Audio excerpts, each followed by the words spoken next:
Hello everyone, welcome back to my channel. Today we're going to kick off the weeklies and we're going to get right into it with Aries. This is going to be for August 25th to the 31st. Alright guys, and you know the drill. We're going to pull out 3 romance angel messages, 3 animal spirits, and then we're going to pull out 7 or 8 forecasts for the week. Take what resonates with you and of course throw the rest away. We have calling in your soulmate, Aries. Alright. We have past life relationship. These cards have been coming up a lot for you the last few months, Aries, I have to say. And then we also have separation. All right. One of the reasons I do pull 3 cards for the weeklies is I want to look at multiple forecasts because, of course, not all readings are going to resonate with all Aries. And a lot of you may be going through very different things, you know, very different scenarios. So we're going to look at all of them, or as many of them as we can in this meeting. So let's pull out your animal spirits for the week. Now, these are the animal spirits that you may or not be resonating with. They could be representative of the people that you're dealing with in some way, shape, or form. Remember, the weeklies are general readings, so we do cover love, life, and career. All right, scenarios for the week. Excuse me. And so let's just see what's going on with our lovely Aries this week and who they're going to be interacting with. First up, we have the sea serpent associated with the alchemical symbol for ether. So this sea serpent, to a certain degree, is a mystical creature, right? All of the ether animals are either mystical or they're mythical objects. There's 7 of them associated with the 7 chakras. All right. And the sea serpent, I believe, is associated with the base chakra. But I will check that before we get into the readings. And then we have the beautiful beaver, which is water energy.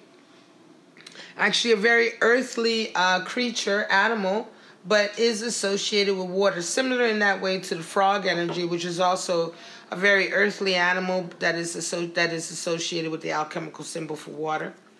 And then we have the unicorn, another ether element animal. You can see a mystical animal, unicorn, associated with the 3rd eye. So this is associated with the 6th chakra. All right. Beautiful. So you've got some, when we talk about ether animals coming into your life, we're talking about very sort of significant, right, stages in life, okay? Significant times in life, very spiritually motivated times that are associated with the chakras, the opening of chakras. And like I said, let's double check that sea serpent.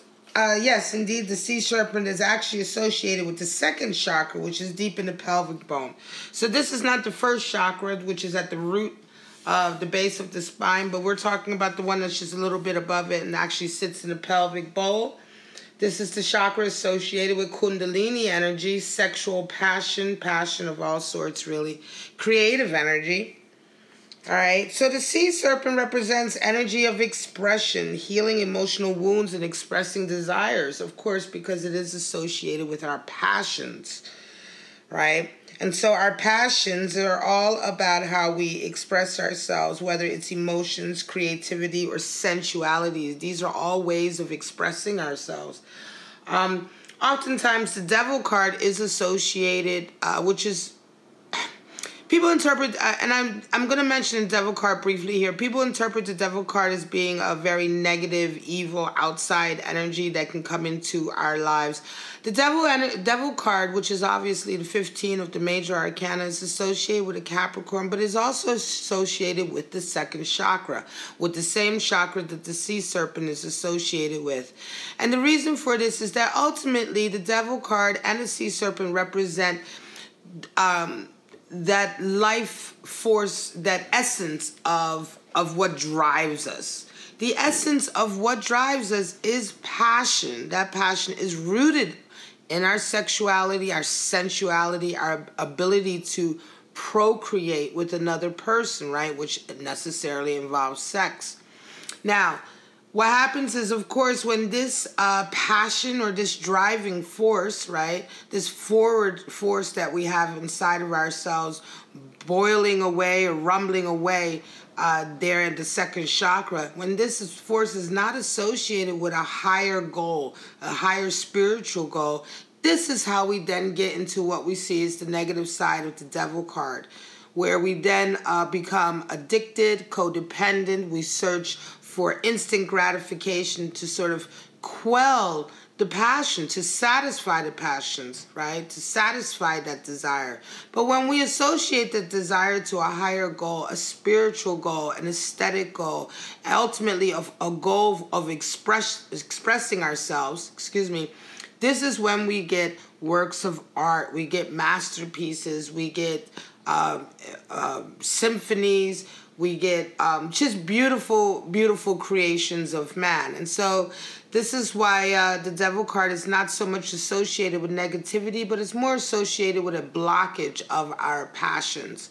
The same thing goes here with the sea serpent. Now the beaver, of course, is water element, and it is a beautiful creature associated with a task-orientated, right? Hard-working, the beaver. The beaver does everything to protect the family, to take care of the family, to put a roof over the family's head, to provide food. The beaver works very tirelessly to ensure the emotional health of the family as well. If you think of the dam that they build where they live in these and the holes in the dams that they build.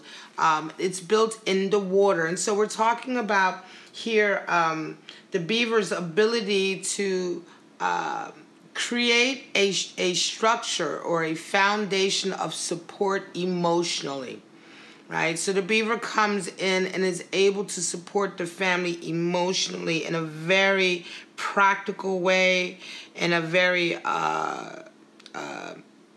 committed way, okay? And so this is beaver energy. Now, the unicorn is associated with the sixth chakra, which, of course, is your third eye. And we can see that by the horn that's emitting from the third eye portion of the unicorn, right? So this just indicates how, the ultimate aim of opening up the third eye chakra is to extend our extrasensory perception, to be able to open us up to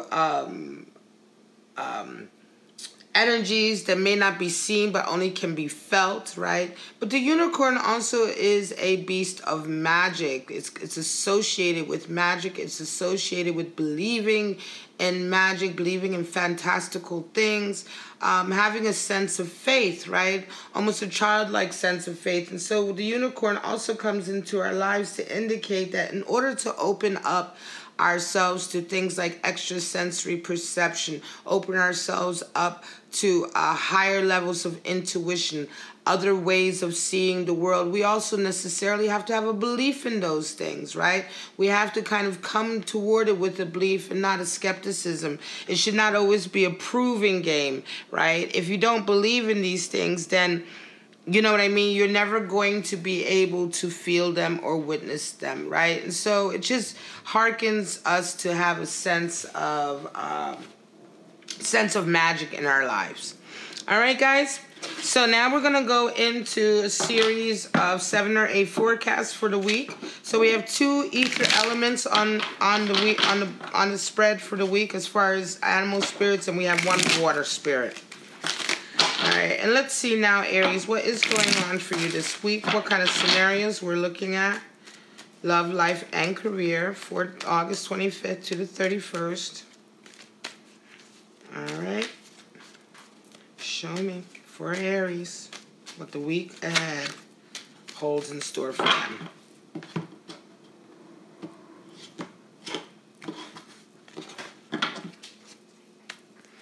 All right, let's get right into it. We have, first out, we have the Chariot, 9 of Wands, and 6 of Cups. All right, so some of you are certainly dealing with ending one chapter and starting another chapter, okay? You have certainly been, some of you have been dealing with a stage of life where you've been carrying a lot of burdens, indicated by the Nine of Wands. These could be responsibilities that you've had to shoulder for quite some time. The road has been difficult. You've had a lot of ups and downs. You've had a lot of knocks. You can see that the character on the card is indeed bandaged. He's looking back on the wands, really looking back on everything that he's been through. And Nine of Wands also indicates a period of reflection of how much you've done for yourself. You know, 9 is the number for solitude, solitary, 9 being the major arcana number associated with the Hermit. So in all the 9 cards, we always have a sense of separateness, alienation, being isolated, being in a solitary place, thinking of things from your own point of view, right? So with 9 of Wands, we're also talking about taking a breather, right? You're taking a moment to kind of review what you've been through and really like pull out that last bit of energy to kind of finish off this stage. An example could be if you've been taking care of a loved one who is sick, and it has been obviously something that you feel you need to do, but it's been difficult, it's been hard, and it has certainly impacted your life, and you may realize that very soon you will no longer have to shoulder that burden or that responsibility. And this could be an example of a 9 of Wands scenario where you're kind of just digging in deep to get that last little bit of energy to be able to finish the task at hand. Let me just adjust my camera. Here we go. All right, guys. So, but you're also at a Chariot right now. So this week, yeah, you're coming out of one stage, right? But you're also looking to the future. And I think for some of you, this is because you've met a loved one, right? You have 6 of Cups also in this forecast. So some of you are preparing, just as you are finishing up this stage, you know you're coming to the end of a very difficult time of your life. Soon you will have arrived at the 10 of Wands, at which point you can now lay down your burdens and begin anew, right? And the Chariot, you're already preparing your Chariot because you've met somebody, I think, that you certainly feel like is your soulmate, and you are ready to kind of go forward with your life, right? You're ready to sort of actualize your life. It could be that you've been really feeling up until now like your goals and dreams have been on hold because of this responsibility that you've had to shoulder. And now that you've met your soulmate, right, or you've made a connection, certainly with the 6 of Cups, with a either past life relationship or soulmate type of a connection, a really deep love connection. This week, you are beginning to prepare the path to go on with that connection as soon as you're done with this stage.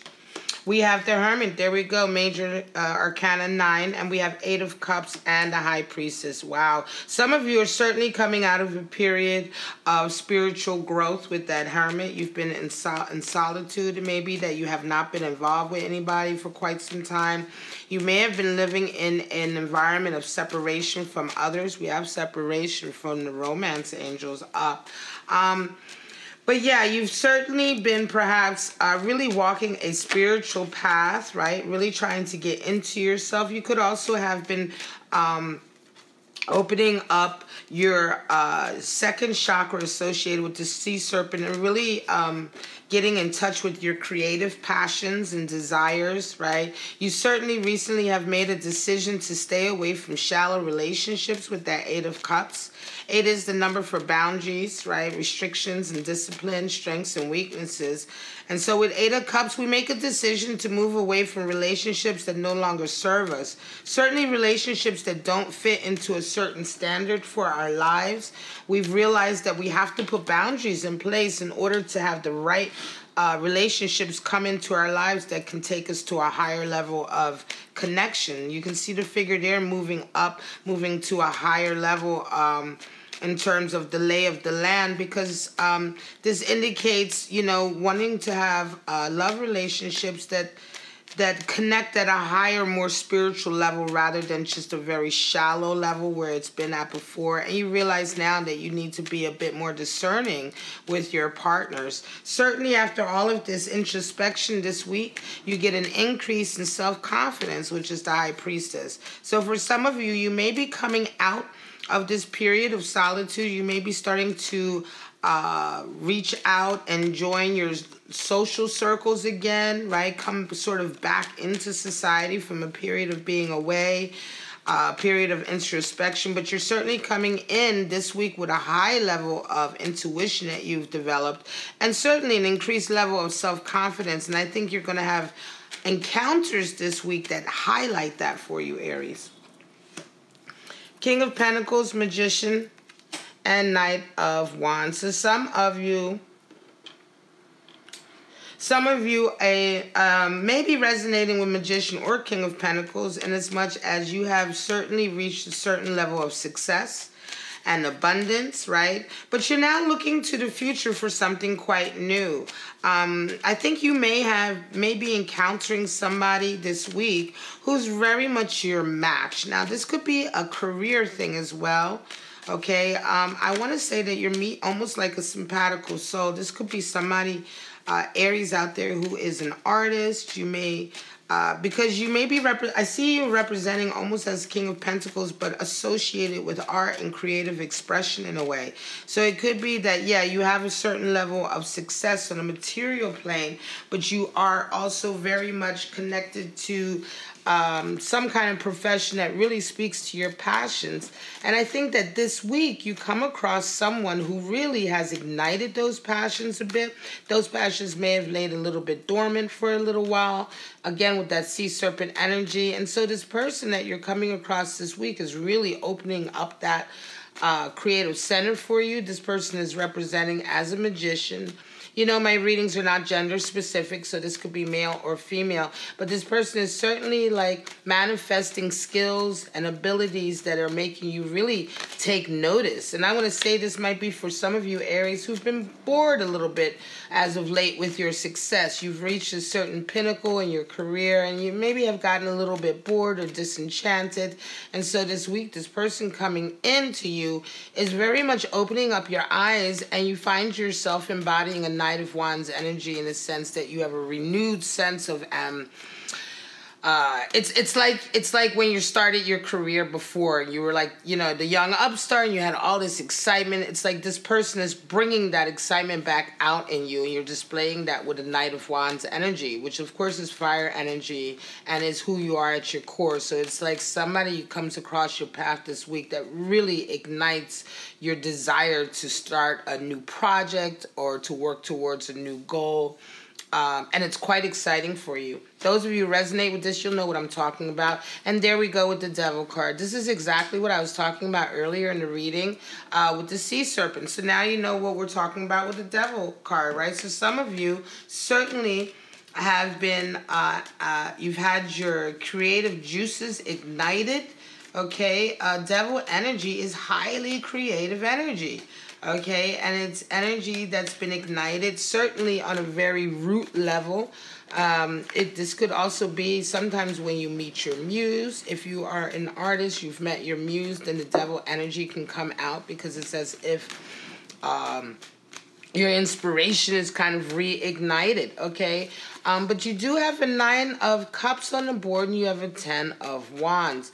So that's quite interesting, because for some of you, you're having a wish fulfillment coming in this week, but you're still kind of dealing with an old scenario. You're still kind of finishing up an old scenario. 10 of Wands is, like I said earlier with the 9 of Wands, once you reach the 10 of Wands, you're at a stage where you're ready to lay down the burdens of the past, right? You've realized it's either something that you've realized, and you can let yourself be free from these responsibilities and burdens that you've carried, right? Sometimes they're unnecessary burdens. These burdens, these 10 of Wands, can also indicate emotional baggage that we carry around with us, but it can also indicate very real responsibilities that we shoulder, that have kind of caused us to not be as fulfilled as we want to be. But in any case, you're ready to lay these down. But interestingly enough, with this Devil energy, I want to say that I almost feel like, you know, this increased passion that's coming in, it's what you've always wanted, right? It fulfills somehow this reignition of your sort of creative juices, kind of fulfills a wish that you've had for yourself, but it may also stall the conclusion of this stage, okay? And so just take care that whatever is coming in, because again, like I said, that flip side of devil energy is that it can very easily turn into addictions, codependencies, and things of that nature. So just take care that whatever this opportunity, this encounter, this option that's come into your life this week that's kind of sort of fulfilled a wish of yours, right? Something that you've always wanted. Just take care that you approach it with the right kind of levity, okay? Just be discerning, approach it with the right kind of levity, because you know, don't be sidetracked from finishing off this 10 of Wands, okay? Sometimes it's like this like starting something before you finish something else, you know what I mean? So just take care that whatever this is that's coming into you doesn't ignite your excitement so much that you neglect your responsibilities over here, because you're just not quite finished with a scenario over here. This could also involve a love relationship. Knight of Cups, Ace of Pentacles, and Seven of Wands. This is going to be the last spread, and we have wow. Okay, so Knight of Cups. Somebody is coming into you with a cup, Aries. There's somebody who's coming towards you with love. They want to make a connection with you. Now, this could be somebody you've had a connection with before and then it fell apart, right? And they're coming back in. This could also be you desiring to go towards somebody that you've either met or somebody that you've had that you like a reconciliation with, somebody perhaps that you've had separation with. But at the same time, also this week comes in an opportunity for you. It could be that this person coming into you also brings with them a golden opportunity, and you now kind of take a moment as a result of all of this to kind of reevaluate where you are. Seven of Pentacles, of course, is a reevaluation of the progress that we've made so far in our lives, right? The goals that we've reached in our lives, are we happy with them? You know, and oftentimes the road to manifesting those goals changes so much that by the time we get the fruit of our labor growing in, oftentimes it's not what we expected or want anymore, right? And so this new opportunity and this person, I want to say, this individual who makes a very bold move to come towards you this week, is very clear about their intentions with you this week, certainly opens up your eyes and really gets you to kind of reevaluate your entire life up until now. And if you want to continue the way you're going, or if you're willing to take this opportunity, I believe this Ace of Pentacles and this Knight of Cups are part of the same energy coming in. I think they're bringing love to you, but also what comes with them is a great opportunity for an increase of abundance in some way or fashion. All right, guys? All right, Aries, this is your weekly for August 25th to the 31st. You know, if you know the drill. If you resonated with any of these forecasts, please like, subscribe, comment. Tell us what you're going through. Tell us if you enjoy these readings. If you enjoy these forecasts, this is a spread that I took quite a little time to, you know, develop, and I think it's one of the better spreads that I provide because of the variety that you can see for your week. And you can also see there is certainly a running theme that comes out in these forecasts. So it's quite interesting to see how these readings pan out for you. And I'd love to hear your comments in the description below. All right, guys. If you want to get any of these decks, there are links in the description as well. And of course, if you want to get a private reading, which is a face-to-face Skype reading, and also includes a video of the reading and the cards and everything we discussed as well, you can always just follow that link at the top of your screen. But for right now, Aries, have a wonderful week. I love you, and I'll see you next week. Bye-bye, guys.